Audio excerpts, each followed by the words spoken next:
ನಮಗೆ ಈ ನೀರು ಬಾಟ್ಲಿ ಅನಿವಾರ್ಯವಾ?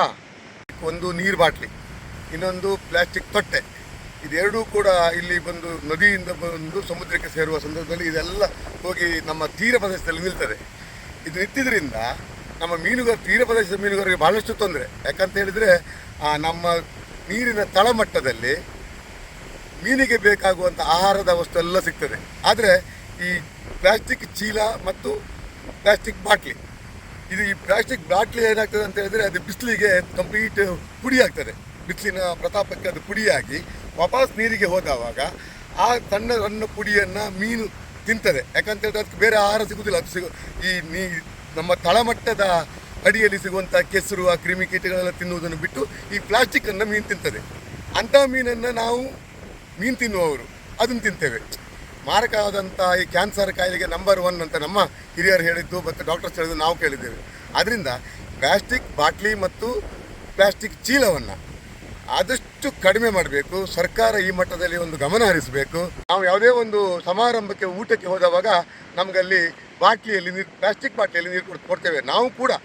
ನಾವು ಫಂಕ್ಷನ್ ಕೊಡುವುದು ಕೂಡ ನಾವು ಪ್ಲಾಸ್ಟಿಕ್ ಬಾಟ್ಲಿಯಲ್ಲಿ, ಅದು ಅನಿವಾರ್ಯ ಆಗಿದೆ ಈಗ.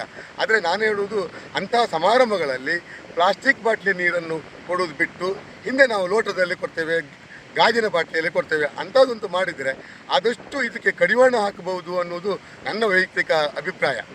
ಹಾಗೆ ನೋಡಿ, ಸರ್ಕಾರ ಕೂಡ ಇದರ ಬಗ್ಗೆ ಗಮನ ಹರಿಸಬೇಕು. ಪ್ಲಾಸ್ಟಿಕ್ ಚೀಲವನ್ನು ಹಲವಾರು ಸಂಘ ಸಂಸ್ಥೆಗಳು ಕೂಡ ಇಲ್ಲಿ ಈಗಾಗಲೇ ಬಂದು ಎಷ್ಟೆಷ್ಟು ರಾಶಿ ಬಾಟ್ಲಿಯನ್ನು ತಗೊಂಡು ಲಾರಿ ಕಟ್ಟಲೆ ತಗೊಂಡು ಹೋಗಿ ಬೇರೆ ಕಡೆ ಹಾಕಿದ್ದಾರೆ.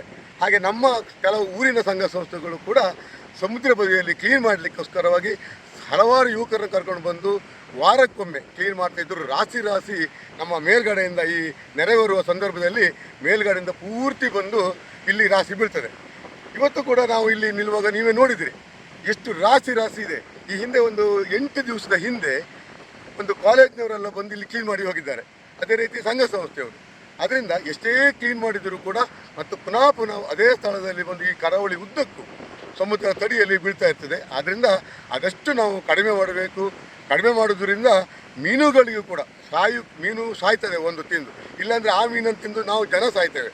ಅದರಿಂದ ಸರ್ಕಾರ ಈ ಪ್ಲಾಸ್ಟಿಕ್ ಚೀಲ ಮತ್ತು ಪ್ಲಾಸ್ಟಿಕ್ ಬಾಟ್ಲಿಯನ್ನು ಮಾಡುವುದನ್ನೇ ನಿಲ್ಲಿಸಿದೆ ಭಾಳಷ್ಟು ಉತ್ತಮ ಆಗ್ತದೆ. ಆವಾಗ ಇಡೀ ಭಾರತ ದೇಶ ಪ್ಲಾಸ್ಟಿಕ್ ಮುಕ್ತ ಮಾಡಬೇಕು ಅಂತ ನಾನು ಸರ್ಕಾರದಲ್ಲಿ ಕೇಳಿಕೊಳ್ತಾ ಇದ್ದೇನೆ. ಯಾಕಂದರೆ ಈ ಹಿಂದೆ ನನಗೆ 50-53 ವರ್ಷ ಪ್ರಾಯ ಆಗಿದೆ.